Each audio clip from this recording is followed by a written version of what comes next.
To me, that says that he doesn't even believe it himself. Hi, and welcome to Flawsome Talk. I'm Kersti Flaw, and here on my channel, I talk about my good and bad experiences in Hollywood and working as an entertainment reporter. And as you know, a lot about Blake Lively and Justin Baldoni's legal feud. These last few days have been crazy, as you know, since the Judge Lyman, I keep saying Judge Lehman, I now realize that his name is Judge Lyman, dismissed Justin Baldoni's lawsuit against Blake Lively, Ryan Reynolds, Leslie Sloan. I think we're just all in shock and feeling this despair. And yesterday I posted a video where I talked a little bit about karma, which I'm a big believer in. And I do think that this is not the end, you guys. So Bryan Freedman has now spoken, which I'm very relieved about. Apparently there are 4 points, not 2 points, that everyone kept talking about in the lawsuit that Bryan Freedman and Justin Baldoni's team can amend. And Bryan Freedman has come out and said that he will definitely do that. There was an interview with him at TMZ yesterday where he spoke about how Baldoni had responded to this and also what they're going to do from now. And, you know, he kept saying in the press yesterday that this doesn't mean that this is over. From day one, where we wanted our win, in addition to getting damages, but where we wanted our win is to show there was no smear campaign and there's no harassment.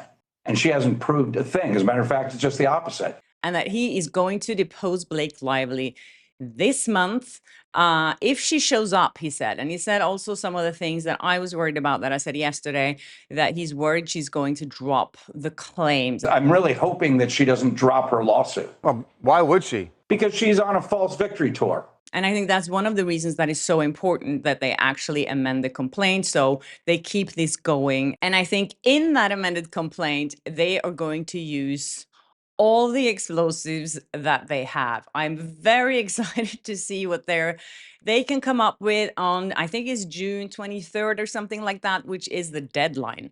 I'm very glad that Bryan Freedman came out so soon to respond to this. Of course, we know Blake Lively had her victory lap and everyone's in the press, she won, kind of. And as Bryan Freedman is, you know, saying here that she didn't win. And this is far from over. And interestingly enough, someone sent me this CNN interview with Blake Lively's lawyer, Mike Gottlieb, who we've known and seen with statements all over the place for the last few months. This guy was interviewed by Jake Tapper on CNN about this victory. First, I was like, I don't even want to watch this. And I started watching it and I felt kind of sick to my stomach hearing about it. But then I started listening to what they were saying. And I have to say, I'm pretty shocked, both by Jake Tapper and by Mike Gottlieb. So Mike Gottlieb is calling all of Blake Lively's claims alleged. To me, that says that he doesn't even believe it himself and he hasn't seen any evidence. Why would he call all of these claims alleged if he knew they're true? Like when you hear Bryan Freedman speaking, he's always saying, Justin is innocent. This happened, this happened. He's not saying that allegedly this happened or allegedly this happened. And as Justin Baldoni alleges in his lawsuit, no, he's saying this happened, this is fact, we have evidence, we showed this. While Blake Lively's attorney here is alleging everything. The complaint that Ms. Lively filed alleges that a retaliatory campaign was launched against her, but she's determined to see her claims through and to pursue them to have a full public accountability of what she has alleged happened to her. She wants full public accountability for what she has alleged happened to her. For what she has alleged, shouldn't you say for what has happened to her and not alleged? I mean, it's no secret that you can pay a lawyer to believe you, but this to me was very telling. And then on top of that, Jake Tapper, which should be a really seasoned journalist, is actually claiming it did happen. He is saying... And there was a very orchestrated campaign to smear Blake Lively and Ryan Reynolds to a lesser extent. And Ryan Reynolds, I mean... Where was there a smear campaign against Ryan Reynolds going on during Blake Lively's promotion of It Ends With Us? Where did that information come from? Yeah, Jake Tapper actually said that it did happen, not allegedly. Well, I have news for you, Jake Tapper. There was no smear campaign, and I am actually the real proof of that because I know no one contacted me. My interview grew organically. So, yes. And to Mike Gottlieb, if you want to depose me, I am happy to do that and tell you the real truth about your client, which I am sure you already know.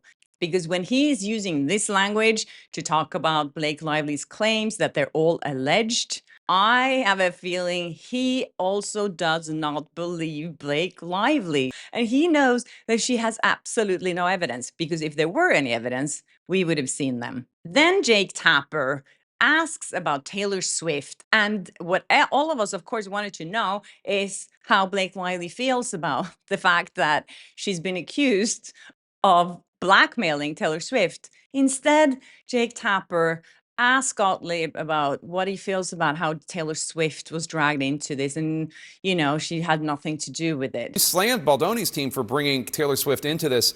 How did that impact your client? That's what he asked the attorney instead of asking about the blackmailing. That was the headlines everywhere. This interview should just be marked advertisements. This video is sponsored by Blake Lively and Ryan Reynolds.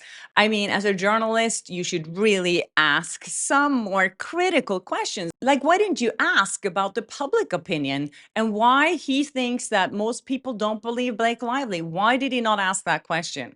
And why did he not ask about Taylor Swift's blackmailing thing? I mean, there's so many questions I would like to ask Mike Gottlieb if I had him in front of me. Jake Tapper was just a joke here. I used to have respect for CNN. I used to have respect for New York Times. And I have to say, stuff like this just makes me like, oh my God, what's happening to this world? What's happening to the media? So People magazine did a story on this where they're saying that Blake Lively's legal war with Justin Baldoni is far from over. Expert warns not to celebrate too early. Not to celebrate. So guys, don't celebrate. Like, who are they talking to? Who is going to celebrate this except Blake Lively and her dragons? No one that I know are celebrating this. But anyways, this guy is quite interesting. He has some good points that he's mentioning here. So they interviewed this attorney that doesn't work for either. His name is Gregory Dahl, and he's an attorney and partner at Dahl, Amir and Ellie in Los Angeles. Anyways, he's saying there is still a lot left in the trial court proceedings, including amended to the pleadings. As all litigators know, sometimes you win everything at a trial only to see your case reversed on appeal. He continues to say the decision is undoubtedly a blow to Baldoni, but the case is far from over. One thing I've learned many times over as a litigator is not to celebrate too early. Also, Bryan Freedman commented on Blake Lively and her team's victory lap, saying that their victory is false. And he says that her claims are no truer today than they were yesterday. And with the facts on our side, we march forward with the same confidence that we had when Ms. Lively and her cohorts initiated this battle and look forward to her forthcoming deposition, which I will be taking, he's saying. Oh my God, I would pay so much money to actually be a fly on the wall when he's deposing Blake Lively. Can you imagine? Oh, I hope that tape leaks. Then Dahl here explains exactly what Baldoni can amend, which I didn't quite get the first time. So this is what it can actually amend. It involves the accusations that WME clients Lively and Reynolds made threats to induce their agency to drop Baldoni. Remember that WME, the same agency as represented Blake and Ryan, dropped Justin Baldoni like less than 24 hours after that New York Times article was published, meaning that, of course, they already knew about the article. And, Ari Emanuel, that I've spoke about here too, which used to be the CEO of WME, he is part owner in it. He's like buddies with Ryan Reynolds, and he even came out and said in a podcast that later was kind of missing because they forgot to press record that he doesn't support Justin Baldoni. And it was pretty obvious, that he was Team Blake and Ryan, and he wasn't even interested in all the evidence that has come out. But anyways, so he's saying here that that's one of the claims that Baldoni can amend. And the other one involves, and it ends with a contract between Lively and Wayfair Studio, which Baldoni's team claim enable her to consult and approve aspects of the film, and that she did not exercise that right in good faith, basically that she stole the movie. Which we know, have seen so much evidence from. And then he says, after Baldoni has filed these two new claims, which now Friedman says are 4 claims. I don't quite understand that. Maybe there are 2 claims under these 2 claims or something. He says this attorney is saying that we will then see another motion to dismiss filed by Lively. So then they have to respond again. So this saga just continues. He also says something that I mentioned yesterday that I also, I agree with him. He says that as for the lawsuit against the Times and its reporting on Lively's initial complaint, that CRD complaint that I spoke about in the episode yesterday, he says, I don't think that Baldoni's side ever thought that they were going to win. That suit was more of a PR move to get their story out to the public.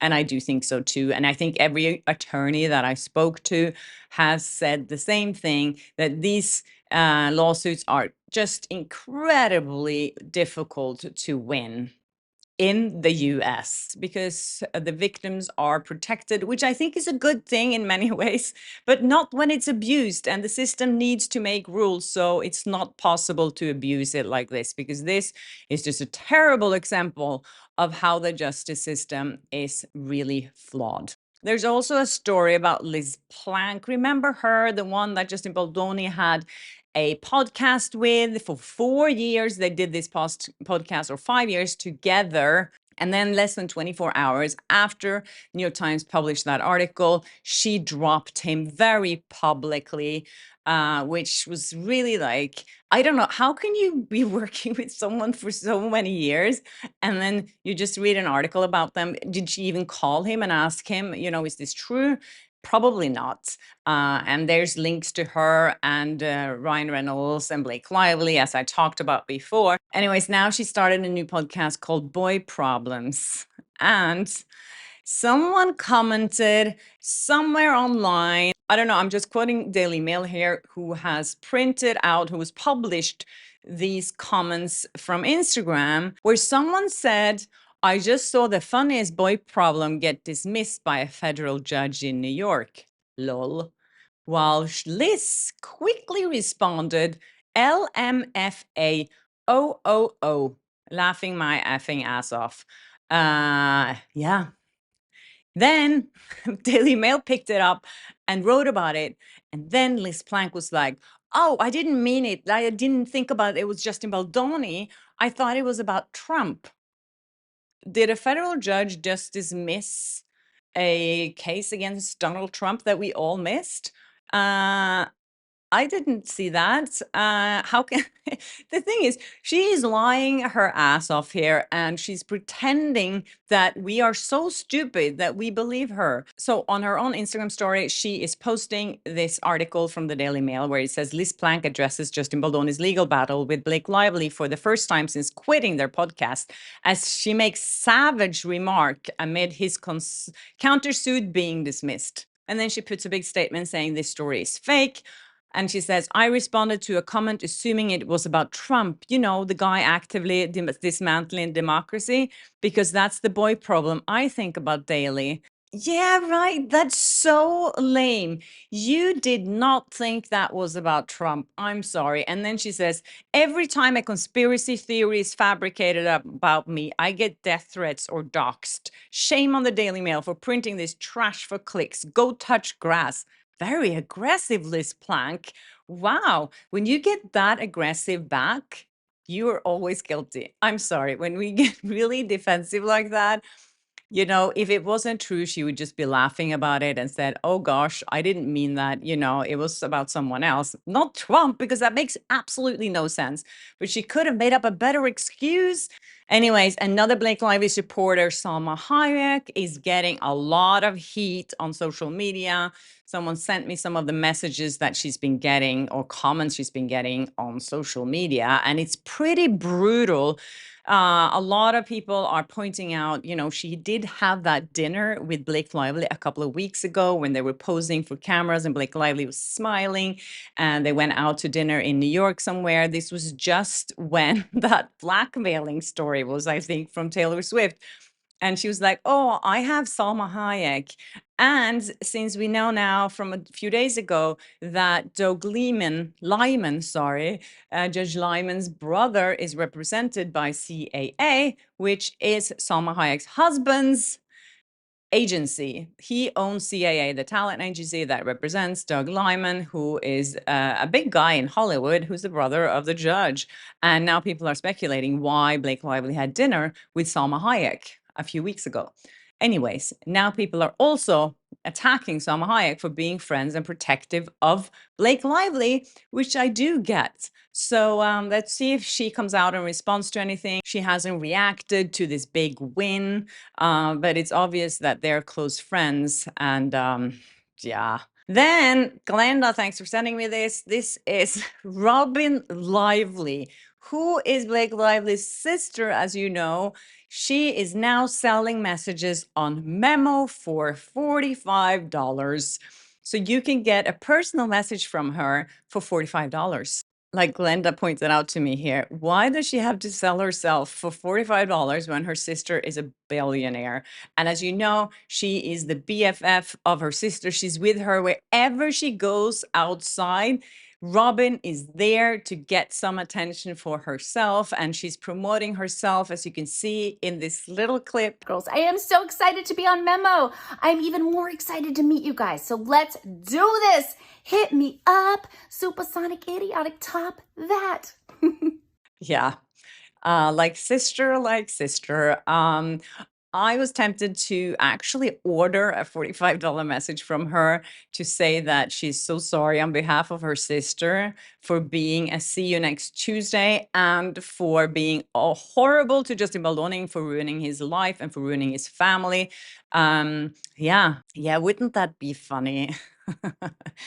Anyways, that's it from you guys. I hope you enjoyed this episode. I feel like I'm a little more optimistic today, and I hope you guys are too.